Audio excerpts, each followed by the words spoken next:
উঁচা কবর, উঁচা মাজার সব ভেঙ্গে দেওয়াটা হলো ইসলাম, এটাই শরীয়ত, এটা আল্লাহ রসুলের আদেশ।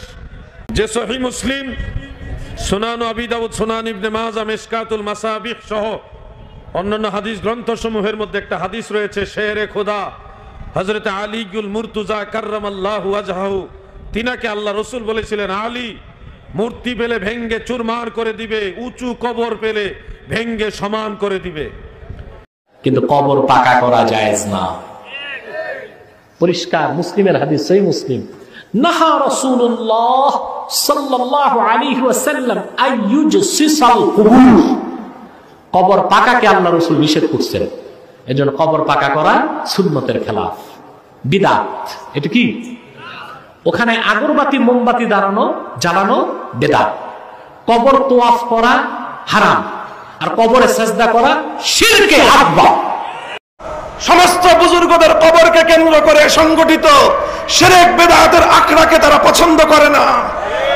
কাজেই এই সকল অপকর্ম বন্ধ করেন, বুজুর্গদের কবরগুলোকে এই নোংরামির হাত থেকে রক্ষা করেন। এই সমস্ত বুজুর্গানে দিন, শাহজালাল মুজাররদি আমানি, শাহপরান রহমতুল্লাহ আলাইহি, খান জাহান আলী রহমতুল্লাহ আলাইহি, বায়াজিদ বুস্তামি রহমতুল্লাহ আলাইহি, আমার প্রস্তাব হলো এই সকল কবরগুলো, এই সকল মাজারগুলোকে কেন্দ্র করে যেই অপচক্র, যেই সকল শিরক বিদআতের নোংরামির আখড়া গড়ে উঠেছে, এগুলোকে উৎখাত করে প্রত্যেকটা মাজারের মধ্যে হাক্কানি মাশায়েখদের খানকাহ কায়েম করা হোক।